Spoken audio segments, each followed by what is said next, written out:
Salut Alberto! Qu'est-ce que tu veux faire aujourd'hui?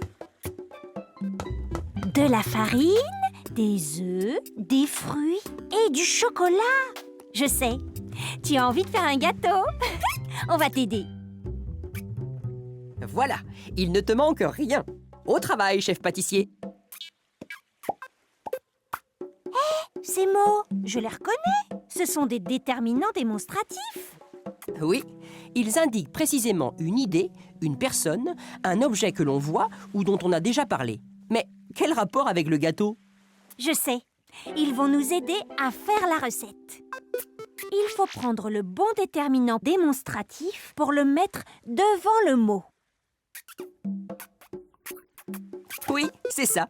Pour faire la recette, il faut un grand saladier. C'est masculin. On dit « ce grand saladier », puisqu'on l'a déjà vu. Et dans ce saladier, tu dois maintenant mélanger la farine, le sucre et les œufs. Allez hop! C'est vraiment une belle pâte. Tu as dit une belle pâte. C'est féminin. Donc, Oui, bravo Alberto.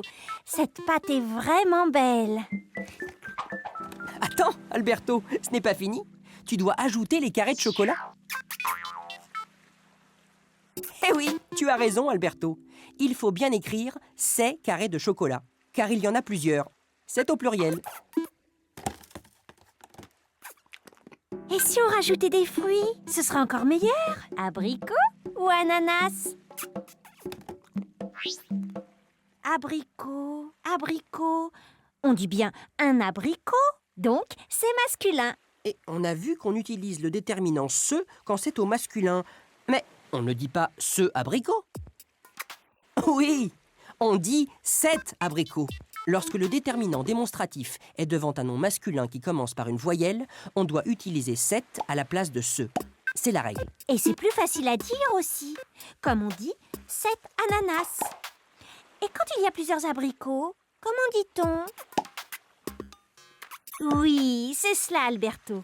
Car quand on passe du singulier au pluriel, Les déterminants démonstratifs « ce »,« cet » et « cette » deviennent « c'est ».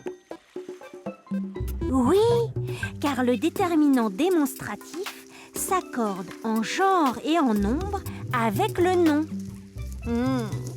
On va se régaler.